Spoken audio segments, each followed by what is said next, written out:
Boa noite a todos e a todas. Hoje vamos conversar a respeito de Entre Milênios, livro póstumo de Haroldo de Campos, organizado por sua companheira, Carmen, a partir de algumas indicações deixadas pelo poeta e publicado em 2009.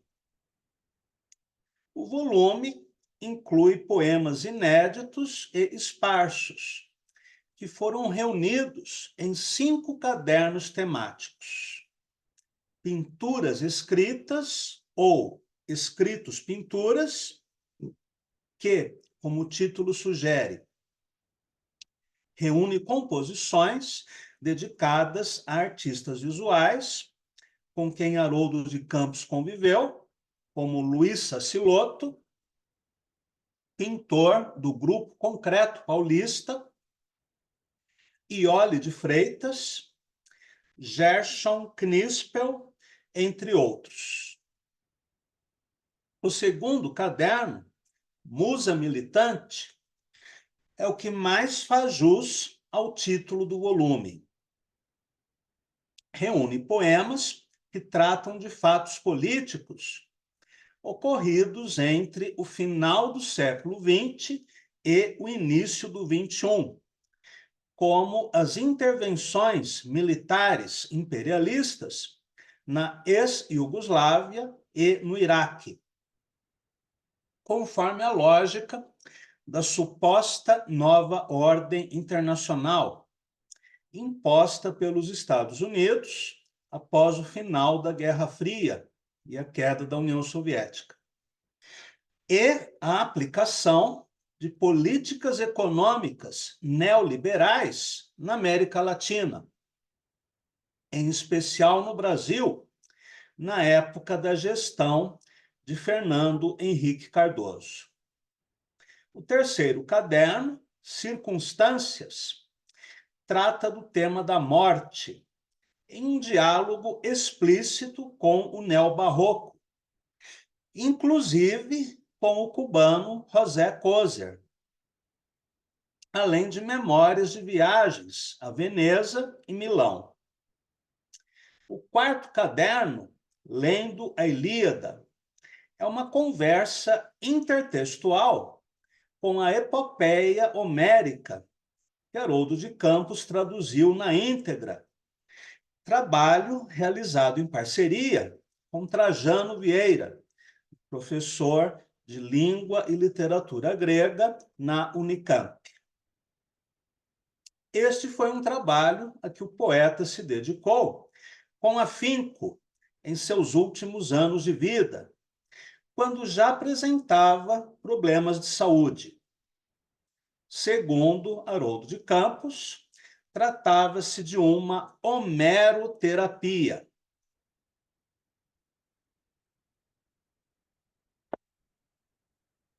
Ele também deixou traduções de alguns fragmentos da Odisseia, trabalho que pretendia levar adiante caso tivesse mais alguns anos de vida. O último caderno do volume, Terceiras Transluminuras, inclui traduções ou transcriações que o poeta realizou de composições de Jorge Guillem, né, o poeta espanhol, Goethe, Carducci, Gabriele D'Annunzio, Gottfried Benn e algumas das referidas traduções da Odisseia.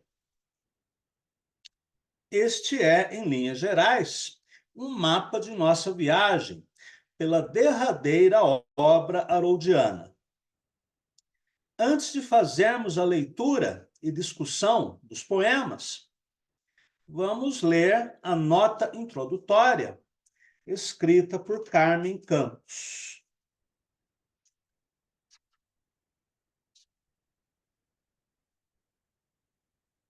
Nota da organizadora. Não é possível saber quantos anos Haroldo de Campos dedicou a Entre Milênios, mas, pelo menos, 5 foram necessários para esta organizadora levar a cabo sua tarefa. Ou seja, ela começou o trabalho logo após o falecimento do poeta. Este livro é um bom exemplo do processo criativo do autor. As múltiplas atividades concomitantes que Haroldo de Campos desenvolvia deixaram marcas peculiares nos originais. Esses traços sugerem que o poeta concentrava boa parte de sua energia no momento da criação, deixando em plano secundário a organização do material produzido, confirmando o que pude verificar no convívio diário com ele por muitas décadas. O conceito de obra aberta parecia efetivamente nortear sua produção. Era normal ele elaborar e reelaborar os índices de suas obras, acrescentando, suprimindo e deslocando seus tópicos. No caso de Entre Milênios, tive de lidar com a dificuldade decorrente dessa prática, pois localizei vários índices parcialmente discrepantes. Como era necessário adotar um ponto de partida, escolhi o sumário mais completo, procurando entender suas diferenças e semelhanças em relação aos demais. Haroldo de Campos já havia revisto a digitação da maioria dos textos, deixando para a menor parte deles problemas não pequenos que tive de enfrentar. Diferentes versões, decifração de grafia, complexo sistema de hifenização, quebras incomuns de versos, localização de folhas que davam continuidade ao mesmo poema, etc. A intensidade de sua produção assemelhava-se à de uma explosão cósmica, o que explica o fato de o livro, concebido na virada do milênio, só agora vir a público. Demorou muito mais tempo do que inicialmente imaginava o resgate e a fixação de suas partículas luminosas. Cabe destacar também o papel fundamental das conversas que mantive com o autor sobre Entre Milênios. Apesar de difícil, meu trabalho foi gratificante, pois tive, mais uma vez, a possibilidade de conviver com a dinâmica produtiva de um escritor singular. Somente a atividade inventiva interessava efetivamente a Haroldo de Campos. Ele manifestava desconforto quando não estava produzindo algo novo. Quando passava a fazê-lo, a aparente ansiedade anterior dava espaço a uma tensão interna diferente, refletida na multiplicação veloz de seus vastíssimos campos de interesse. O número de desafios criados crescia incrivelmente nos últimos tempos, como se tratasse de um Ulisses concentrado na superação das barreiras de sua viagem. Sua relação com o tempo era incomum. Tinha pressa, muita pressa. Minha preocupação maior foi a de interferir o mínimo possível no projeto original. Pesquisadores do futuro avaliarão se me saí bem ou não nesta missão. Carmen de Arruda Campos. Interessante essa frase. Tinha pressa, muita pressa. Um episódio, né, folclórico, eu já contei a vocês muitas vezes, mas vale a pena ser repetido. É que em seu último ano de vida, Haroldo estava desesperado com uma quantidade enorme de projetos que ele pretendia realizar e sabia que não teria tempo para isso. Ele planejava uma antologia de poesia italiana que nunca aconteceu. Eu perguntei ao seu filho, Ivan Pércio de Arruda Campos, se ele sabia algo a respeito. Ele me disse que não. E Carmen, infelizmente, está com Alzheimer. Então, se Haroldo deixou algum esboço dessa antologia de poesia italiana, não sabemos. Ou se era apenas um projeto mental.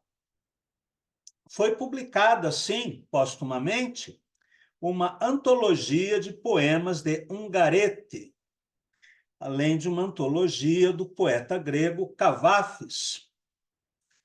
Ele pensava ainda em traduzir poesia asteca, estava estudando o idioma Nahuatl. Pensava em traduzir hieróglifos egípcios. Não é mentira.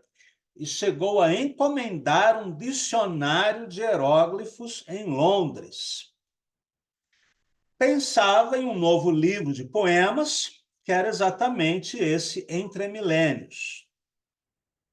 E além de projetos da sua obra pessoal, ele ainda ficava cutucando, né, para não dizer cobrando, das pessoas que ele conhecia e por quem tinha apreço, que finalizassem obras, né, que estavam em andamento, para que ele pudesse publicar logo na editora Perspectiva, pela coleção Signos. Então, ele cobrava da Yeon Jong-in uma antologia de um poeta coreano que também não chegou a existir. Ela traduziu poucos poemas desse autor. Conversava com Michel Sleiman sobre uma tradução integral do Alcorão, sendo que ele nunca teve a oportunidade de estudar árabe.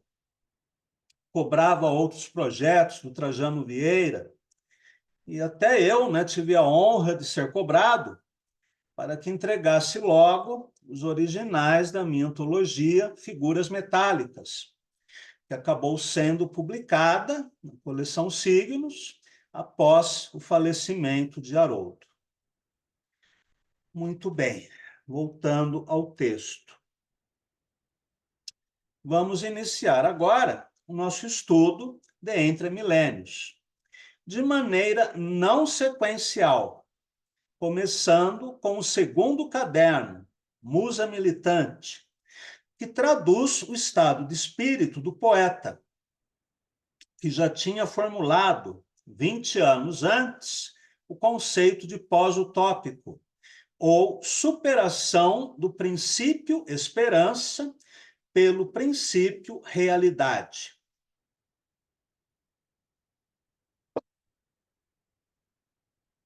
Passadas 2 décadas, desde a publicação de A Educação dos 5 Sentidos, o poeta parece relativizar a sua descrença política e colocar novamente em cena um ideal militante, não partidário, mas que sai em defesa explícita das nações destruídas pela guerra e das classes sociais oprimidas pelo capitalismo selvagem. Haroldo não era marxista, nunca se declarou assim, ao contrário de seu irmão Augusto, que este sim, né, uma vez me escreveu uma mensagem dizendo que era marxista, porém Haroldo acreditava em algum tipo de socialismo democrático e tinha uma simpatia, né, pelo Partido dos Trabalhadores, embora nunca fosse um militante de carteirinha. No primeiro poema deste caderno, Haroldo escreve o seguinte: 2000. Os portais do terceiro milênio, do vestíbulo do, rodam sobre seus rodízios de 3 zeros, acoplados em cauda de cometa, a um 2 redondo. Rodam os signos do zodíaco, atiçando a cósmica, esfagulhante tocha augural. O princípio esperança, pilastra esquerda do portal, e a moira desespero, pilastra à direita, sustentam ambos, discordante concórdia, os portões que rangem sobre os 3 zeros esféricos, onde o Súnia, o verso búdico, esbranca. Súnia, em sânscrito, quer dizer vazio, como olho de águia, absorto em redondos, pleniçóis. O olho e o astro se contrespelham. Dois, brônzeo. Dupla garra de gonzos articula os portais enquanto os rodízios cantam. A música plangente dos batentes, que se entreabrem no esgaste dobradiço dos quícios bronzefúlgidos. O anjo esperança e a gárgula desespero se confrontam no aprazado convergir do candelário, ao longo do estelário do futuro, que se entremostra, vazio pleno, de latentes acasos. O anjo e a gárgula se defrontam, do mais fundo dos séculos, a voz do sábio melancólico. Soa ainda, ressoa ainda, como antes, no entrecéu do porvir, que sibila seu enigma. A voz velha do sabedor das coisas repete seu refrão que o trânsito das centúrias só fez confirmar, como caixa de ecos. Aqui Haroldo vai fazer uma citação intertextual do Kohelet, o livro do Eclesiastes, que ele mesmo traduziu a partir do hebraico. E eu me voltei, e vi toda a opressão que é feita sob o sol. E eis o choro dos oprimidos, e não há para eles conforto. E da mão que os oprime, força, e não há para eles conforto. Continua o poeta. O anjo esperança recua em sua armadura de diamante. A gárgula desespero jubila no seu gótico esqueleto de pedra. Aquilo que já foi e aquilo que será, e aquilo que foi feito, aquilo se fará. E não há nada de novo sob o sol. Nova citação do Kohelet. Prossegue o que sabe, por entre as névoas do nada. O arcanjo Esperança, tomado de sagrado furor, flameja sua espada multicentelhante e rasga um claro no obnubilado horizonte, onde se engendra o futuro. A gárgula guincha no seu nicho de pedra, na lâmina coruscante do gládio, lê-se, cravejado em estrelas. A esperança existe por causa dos desesperados. Uma bela frase.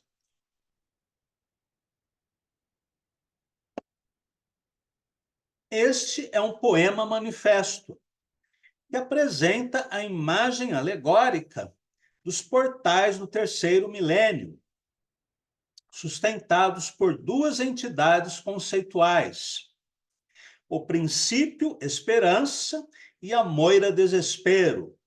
Uma à esquerda, a outra à direita, numa discordante concórdia, para usar uma expressão da alquimia. A imagem recorda ainda o relato bíblico da luta entre os anjos luciferinos e os anjos fiéis à divindade, no momento posterior à criação do universo e anterior à queda do homem no Jardim do Éden. Os 3 zeros do número 2000, ano de passagem de um a outro milênio, por sua vez, são vistos como a vacuidade do Shunyata budista, verdade absoluta e invisível, escondida pela visão do mundo dos fenômenos, ou samsara. A partir dessa alegoria, palavra que, segundo Quintiliano, significa a representação de ideias abstratas por imagens concretas ou metáforas. Haroldo de Campos insere duas citações intertextuais do livro do Kohelet, ou Eclesiastes, em sua transcriação para o português. A partir da versão literal do texto hebraico, Haroldo de Campos acrescenta uma versão paródica em que afirma: o anjo esperança recua em sua armadura de diamante. A gárgula desespero jubila no seu gótico esqueleto de pedra. Aquilo que já foi e aquilo que será, e aquilo que foi feito, aquilo se fará, e não há nada de novo sob o sol. Curioso que o poeta, um agnóstico e socialista, livre pensador, não ortodoxo, que entendia as tragédias planetárias como consequência das contradições do sistema capitalista, busque imagens bíblicas para representar o momento de transição entre um e outro milênio, talvez para adicionar uma visão ética, mais do que religiosa, sobre o sofrimento humano.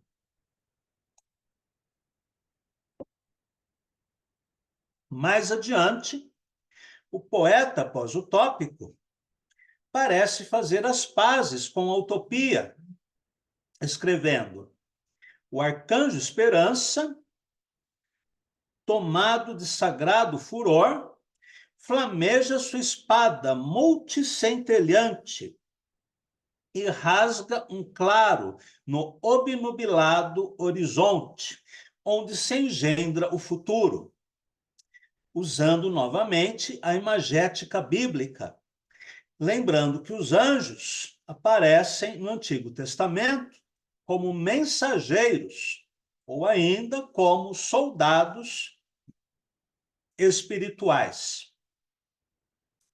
A conclusão do poema é uma chave de ouro haroldiana. A esperança existe por causa dos desesperados. Vamos ler mais algumas composições deste volume.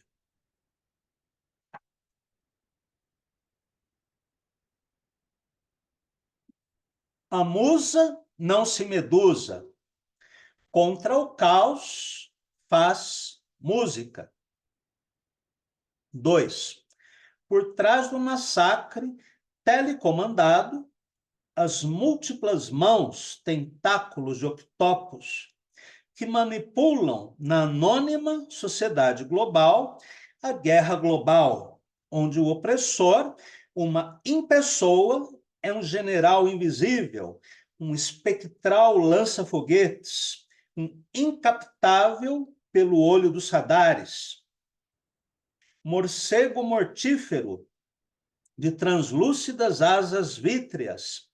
Mas enquanto as bombas ribombam, guitarristas de rock em Belgrado contracantam com voz metalizada de cólera e frenético dançam, coral vociferante de anjos rebelionários, opondo às tramas otânicas, um neologismo a partir de OTAN, a pseudoética mefistofélica do poder do mais forte, sempre seguro de seus sublimes motivos plique-humanitários, embora inseguro até mesmo quanto ao cálculo da precisão balística do punitório tiro ao alvo que está praticando às escuras. Cantodançam os anjos guitarristas, opondo ao embuste caviloso dos senhores da guerra o delírio báquico de Hegel, verdade. 3. Depois dos bombardeios de Bagdá, Saddam, louquiloquente, saiu ileso.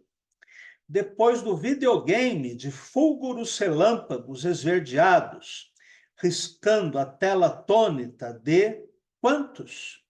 Milhões de aparelhos de TV, não apenas ruíram depois os ominiosos objetivos estratégicos.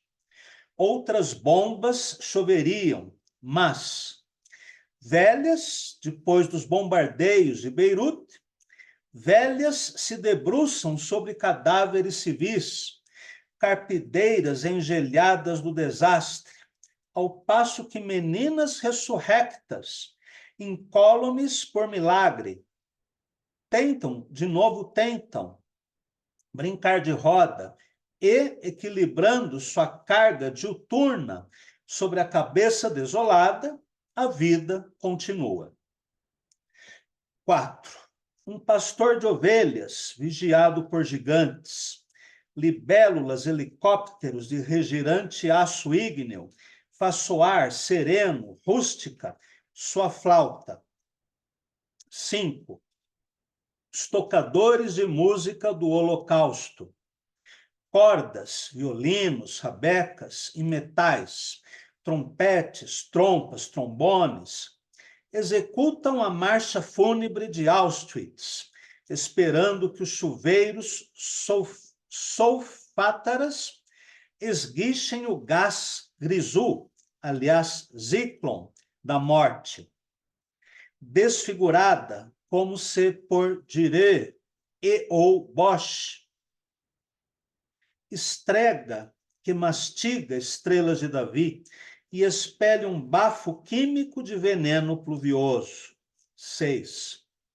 Os bombardeios se repetem, mundo e mundo, Bagdá de novo, Kosovo, Chechênia agora. Yeltsin abençoa Putin. Shehem, Sheberemá, Remá, Lahem. Não são mais que animais, ademais, não mais. 7. Escoltado por exterminadores armados de gás letal, o olhar azul firme de Olga Benário adentra o gasômetro subterrâneo, aliás, mefítico balneário, do doutor Porco Selvagem, Eber Enfried, Grande Paz, em Bernburg, cerca de 100 quilômetros a sudoeste de Berlim. Fevereiro de 1942, com outras 200 ao todo, mulheres judias, subversivas, segundo sinistros padrões de Himmler. Quando o caminhão fúnebre, 10 dias depois, voltou à Ponte do Corpo, Ravensbrück, Frauen Konzentrationslager. Só restavam por testemunha espólio mortiço, roupas das mulheres. 8.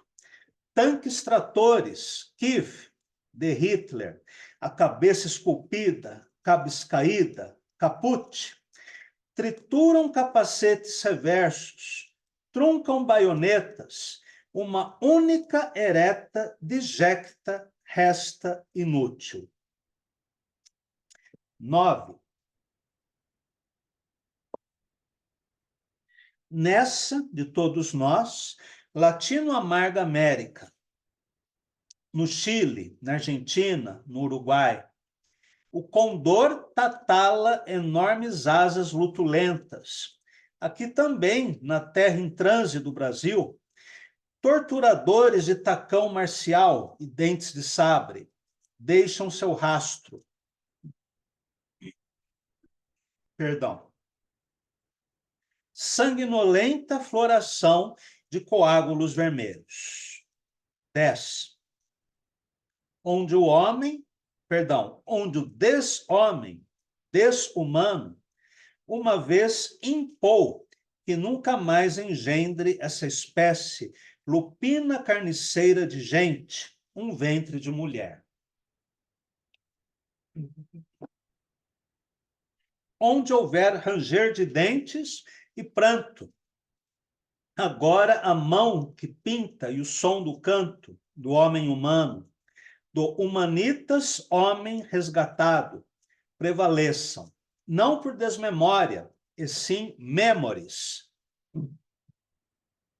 Alerta atentos ao lúcido momento mortuorum, à memória dos não remissíveis crimes, da hiena des-homem e de sua hilare mandíbula amarela, famélica de restos cadaverosos, não nunca desmemoriados, mas vigilantes de cívica memorial vigília, para que o mal jacido veion na Rael, no dia adverso, adverte, não venha a ser, de novo, turvo retorno, sob o sol holofote dos inquisidores.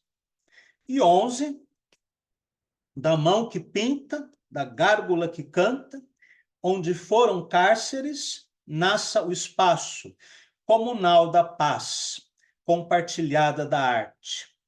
Gesto pintura ou poema fala, que se comparte. É um maravilhoso poema, um dos melhores de Haroldo. Logo na primeira parte, Haroldo de Campos reafirma o princípio esperança nas linhas. A musa não se medusa, faz música, fazendo aqui alusão à capacidade da medusa grega de transformar em pedra todos aqueles em que olhasse. Em vez da rigidez e imobilidade da pedra, a beleza fluida da música. Na segunda parte da composição, o poeta faz uso novamente da alegoria, dessa vez para descrever o complexo industrial, militar, imperialista, como um octopus de múltiplos braços, que manipula a sociedade global conforme os seus não revelados interesses, disfarçados por apelos supostamente humanistas, tal como George Orwell já escrevera no romance 1984. O agressor, despersonalizado, aparece aqui como um general invisível, um espectral lança-foguetes, um morcego mortífero de translúcidas asas vítreas. Imagem monstruosa e bela, de ecos bíblicos, e mesmo barrocos, né? Que denuncia o caráter desumano do sistema. Pode haver um líder, um tinho só.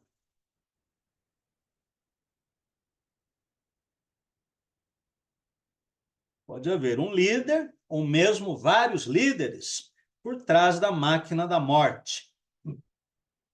Mas é todo um sistema impessoal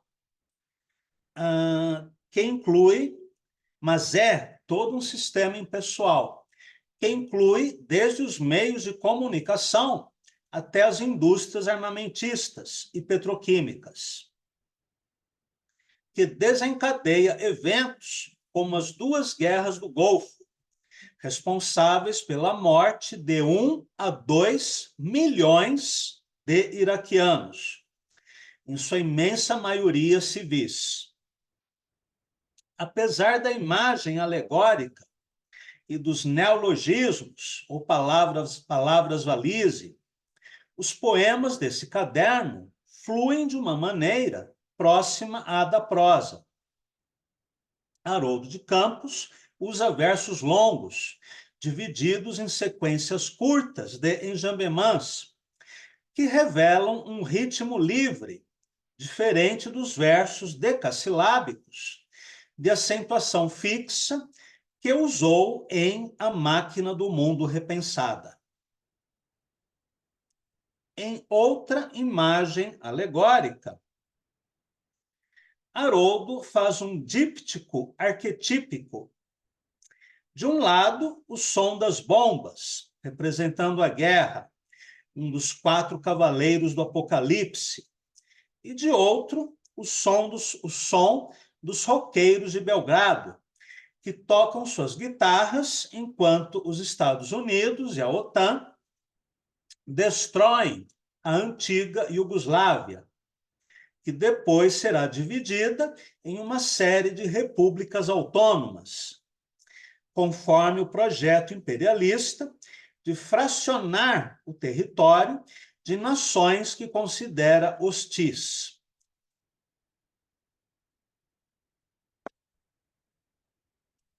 No poema haroldiano, os guitarristas são representados como anjos, que resistem, com a sua música, ao som estridente da barbárie capitalista. Na terceira parte do poema, Haroldo de Campos desloca a nossa atenção de Belgrado a Bagdá, registrando em seus versos a maneira como os meios de comunicação representaram, na época, a agressão ao país árabe, como se fosse um jogo de videogame. A tecnologia foi usada como disfarce para ocultar as cenas mais devastadoras dessa guerra de rapina, como o uso de armas químicas pelos Estados Unidos. Num deslocamento espacial e temporal, Haroldo de Campos nos leva agora, nas sessões finais do poema, aos campos de concentração nazistas, aos combates travados em Kosovo, na Chechênia, às ditaduras latino-americanas, finalizando seu poema quase épico, ainda que um épico da barbárie, com um apelo ao espaço de uma paz compartilhada, para o qual a arte também desempenha um papel, nem que seja o de registro testemunhal da história humana. Para finalizar a aula de hoje, vamos ler o poema Circunlóquio sobre o neoliberalismo terceiro-mundista. Amanhã eu vou escanear os poemas e enviarei a vocês pelo WhatsApp. Circunlóquio. Purtroppo non allegro, sobre o neoliberalismo terceiro-mundista, que tem a epígrafe laissez-faire, laissez-passer, né? Deixe fazer, deixe passar, o slogan de Adam Smith. 1. O neoliberal neolibera. De tanto neoliberar, o neoliberal neolibera-se de neoliberar. Tudo aquilo que não seja libérrimo. O livre quinhão do leão neolibera a corveia da ovelha. 2. O neoliberal neodelibera. O que o neoliberar para os não neoliberados? O libélulo, a libré do lacaio, a argola do galê, o ventre livre, a morte livre, a boia rala, o prato raso, a comunhão do atraso, a excomunhão dos não exclusos, o amanhã sem fé, café requentado, a queda em parafuso, o pé de chinelo, o pé no chão, o bicho de pé, a ração da ralé. 3.